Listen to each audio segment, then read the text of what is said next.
ফতেপুরে বন্য শূকরের আক্রমণে আহত কৃষকের চিকিৎসায় উন্নতি।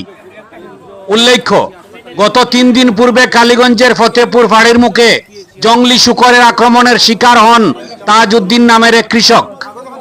ওই কৃষক লাঙ্গল বানাতে মিস্ত্রির বাড়িতে যাওয়ার পথে শূকরের দল তাকে আক্রমণ করে। ফলে তিনি রক্তাক্ত অবস্থায় মাটিতে লুটিয়ে পড়ে রয়েছেন দেখে স্থানীয়রা তার সাহায্যে এগিয়ে আসেন। পরবর্তীতে স্থানীয়রা তাকে ঘটনাস্থল থেকে উদ্ধার করে প্রথমে কালীগঞ্জ মিনি পিএইচসি হাসপাতালে নিয়ে যান। কর্তব্যরত চিকিৎসকরা রোগীর অবস্থা বেগতিক দেখে উন্নত চিকিৎসার জন্য শ্রীভূমি অসামরিক হাসপাতালে পাঠিয়ে দেন। পরে করিমগঞ্জ থেকে শিলচর রেফার করা হয়। তারপর আবার গুয়াহাটি মেডিকেল কলেজে নিয়ে যাওয়া হয়। এ খবর পারিবারিক সূত্রে জানা গেছে।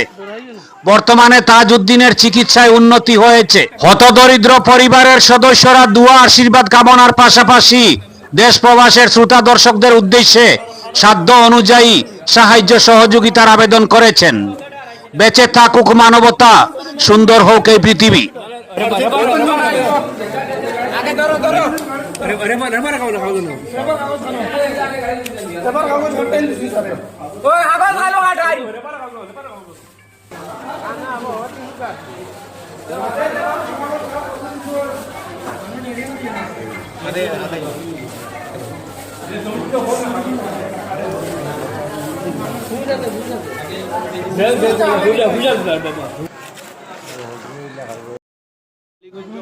ফতেপুরে বন্য শূকরের আক্রমণে আহত কৃষকের চিকিৎসায় উন্নতি।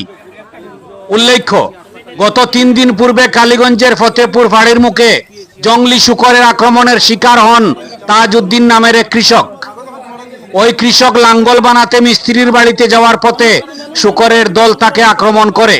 ফলে তিনি রক্তাক্ত অবস্থায় মাটিতে লুটিয়ে পড়ে রয়েছেন দেখে স্থানীয়রা তার সাহায্যে এগিয়ে আসেন।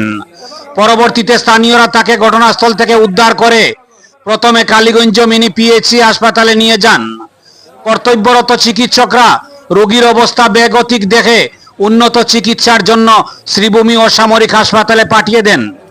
পরে করিমগঞ্জ থেকে শিলচর রেফার করা হয়। তারপর আবার গুয়াহাটি মেডিকেল কলেজে নিয়ে যাওয়া হয়। এ খবর পারিবারিক সূত্রে জানা গেছে।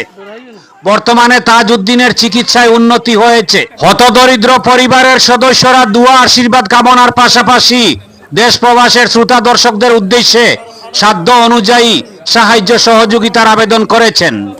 বেঁচে থাকুক মানবতা, সুন্দর হোক এই পৃথিবী।